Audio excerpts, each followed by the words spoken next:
This is Wade from KFarmhouse bringing you your weekly war recap. The first early week war is against the Huns, and I need to apologize to several members of the clan because we got an update in the middle of the night or something like that, and it erased a lot of the war recaps. And that's frustrating, I know, for you guys because you did great attacks, and it's frustrating for me because I want to show them off. But I'm apologizing now ahead of time that those attacks aren't available, and I will make a note in the video of who 3-starred a base, at their town hall level, but didn't get credit for it. So I only have 2 attacks to show here. The first one is number 10. This is MTG 3.0, and he does an Edragbat. And I tried that attack in my attacks, and it failed miserably. So kudos to MTG for being successful with these attacks. Drops his Barb King and his Archer Queen, just setting that funnel. Balloon comes down to soak up the bombs.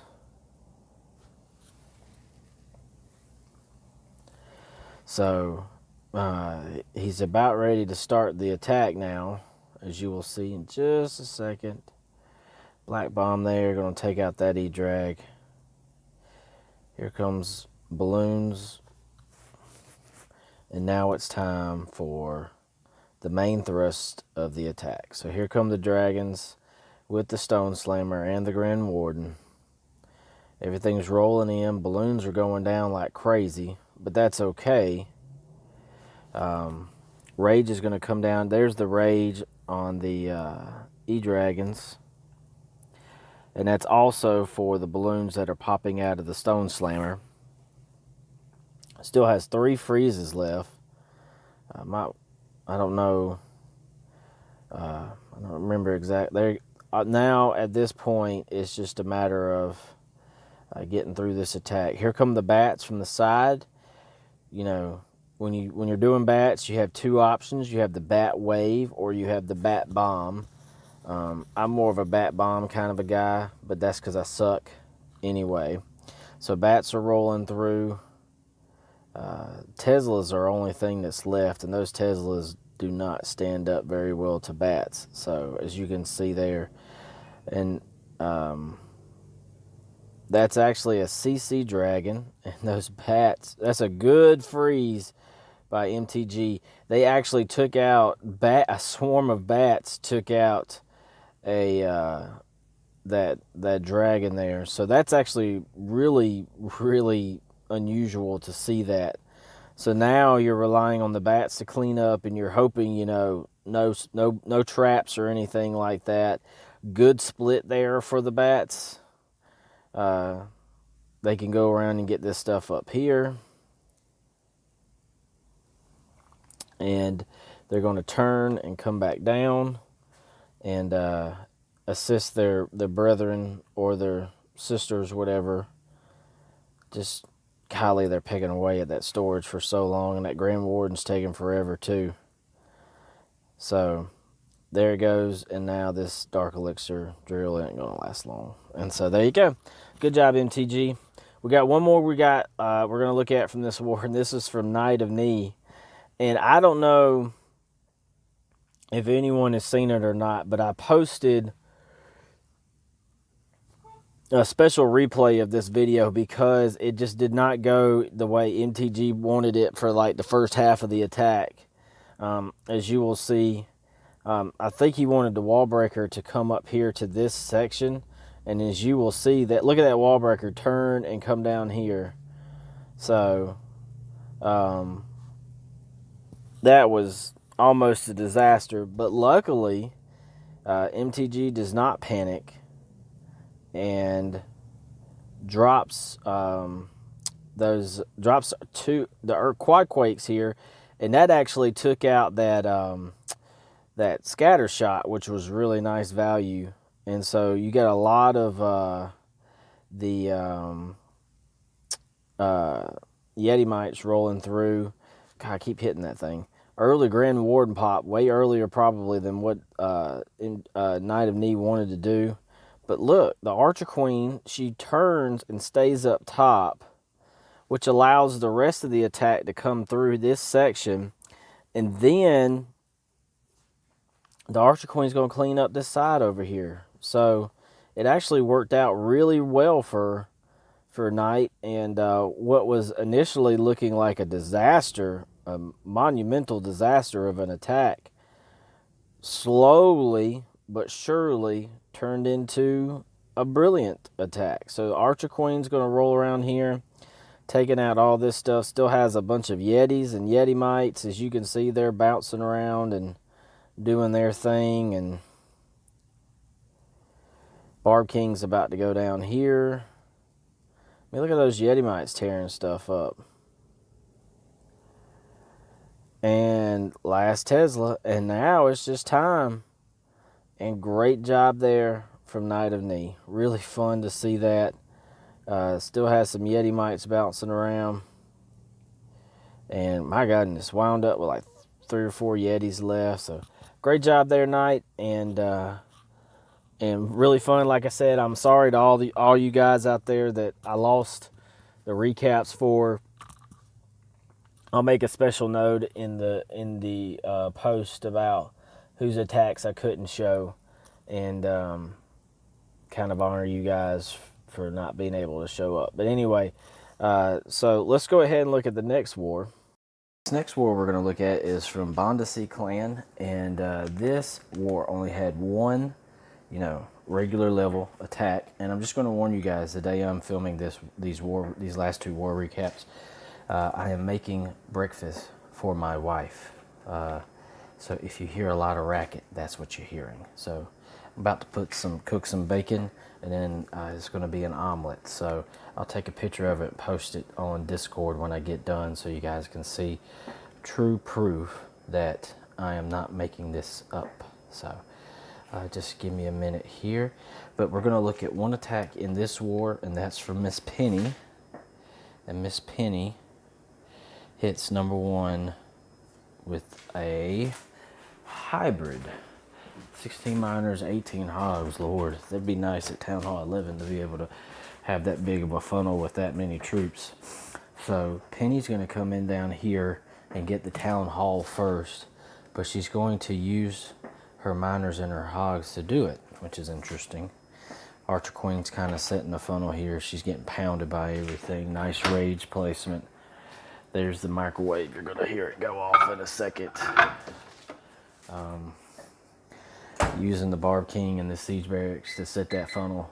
And basically what Penny is doing is trying to get this Inferno Tower and these 2 scatter shots in the Inferno Tower and the Town Hall taken out early in this attack, so that those things are not left to deal with anymore. So got a freeze on this slingshot.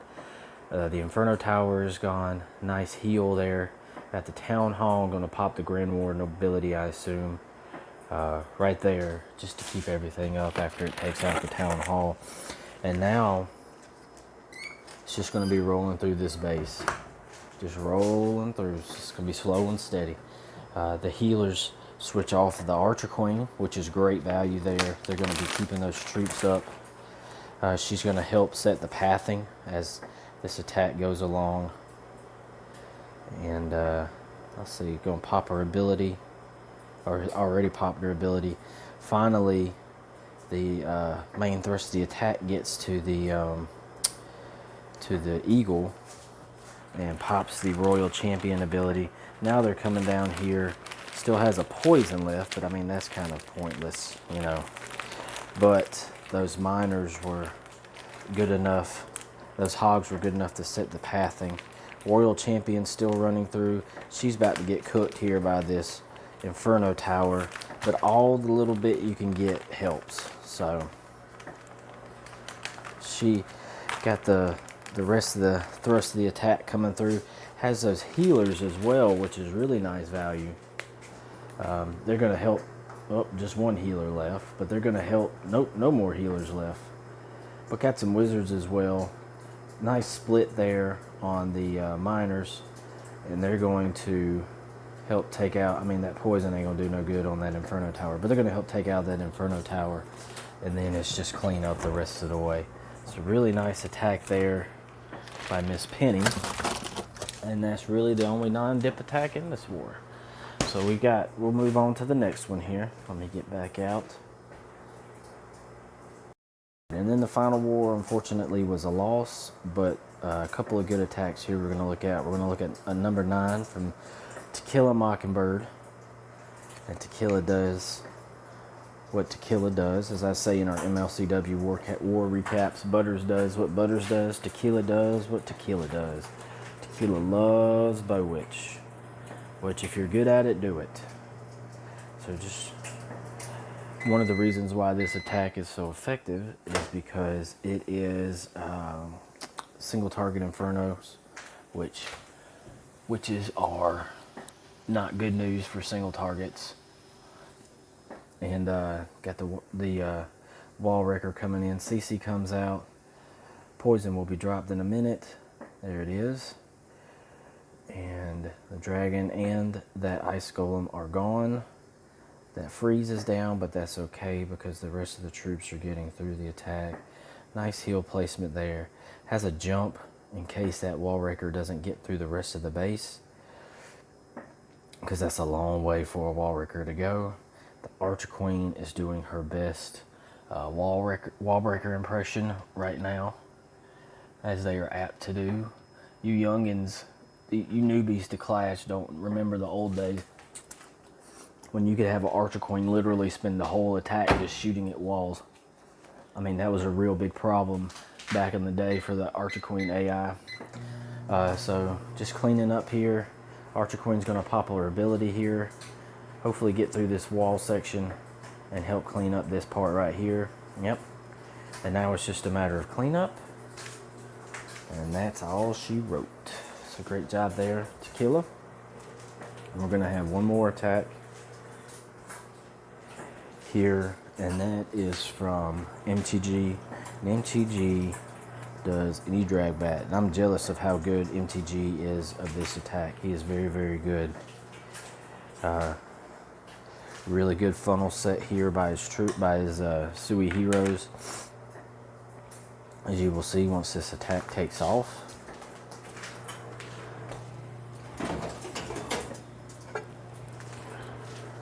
And the Archer Queen is going to be able to get a Wizard Tower and an air defense. Really good value on the attack. Really, really good value.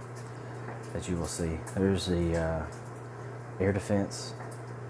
There is the Wizard Tower. So now there's only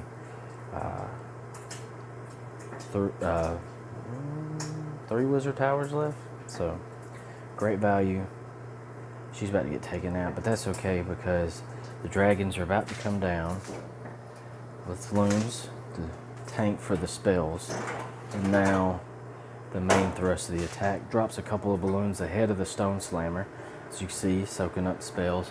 They're also going to tank for that single target Inferno. Dragon comes out of the Clan Castle, not a problem there. These dragons are ripping through everything. And now there's only 2 Wizard Towers left. And balloons come out of the Stone Slammer. And here come the bats. So they're going to rip through this base. I mean, as you will see here, almost could have swagged those bats in a way. I mean, he has a whole ton of dragons left, so he almost could have swagged those dragons. This was really well thought out, really well planned, and now it's just a matter of cleanup. So I will definitely speed it up here.